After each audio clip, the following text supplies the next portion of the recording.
When designers combine imagery with text, two problems must be resolved: visual organization and message making.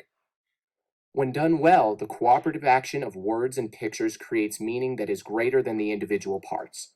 The headline binds the image to a specific meaning. The photograph also provides the resolution to the headline. This is visual-verbal synergy.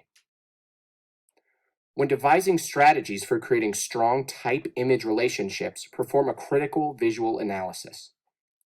Don't view the image as a box or rectangle. Look inside the image, identify and utilize its formal qualities. Notice how your attention is pulled immediately to the figures. This is universal. If there's a face in the picture, that will become the focal point for your audience.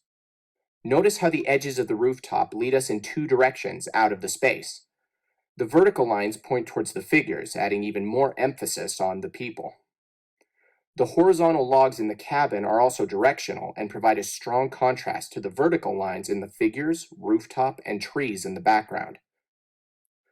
There's a great deal of material in this image that the designer can use to make decisions about the size, shape, and position of the type.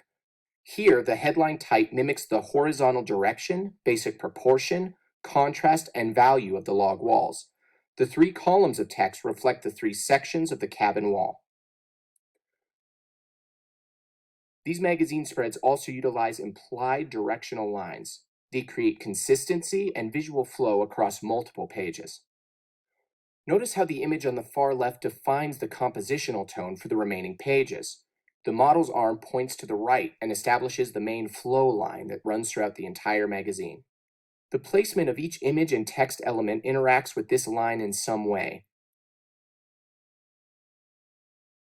Willy Koons used mimicry and correspondence extensively in this poster design.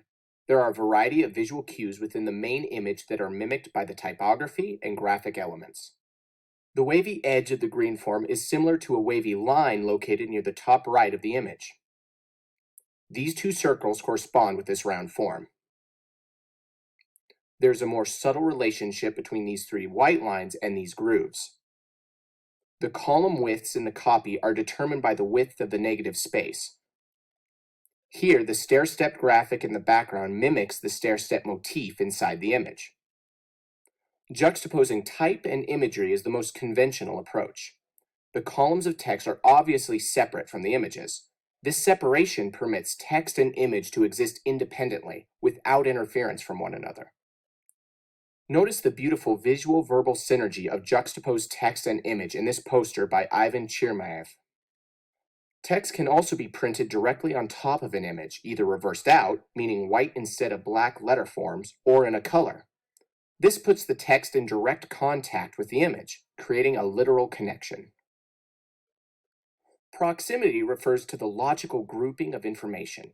It occurs when design elements are placed close together to form a conceptual relationship. The elements are perceived as a group rather than as separate parts. It is up to the designer to find combinations that are distinct, lively, dynamic, and most importantly, conceptual. The saxophone literally collides with the text, which bends around the form for support. The caption to the right of the saxophone holds the instrument solidly in its new position. The columns of text to the right become blasts of sound that emerge from the horns, even as they establish visual repetition with the trombone slide. This is an excellent example of denotative association. The text becomes music as it emerges from the horns. Here, Lublin's designed for W.M.S. Merrill Company in 1954. Imagery can often play the role of a letter form in a word through visual substitution. This creates a unique fusion of type and image, which is also referred to as simultaneity. And here, Jean Frederico's brilliant use of simultaneity in Woman's Day magazine in 1951. Regardless of the strategy used, type and image relationships must always enhance the message and produce unique and dynamic results.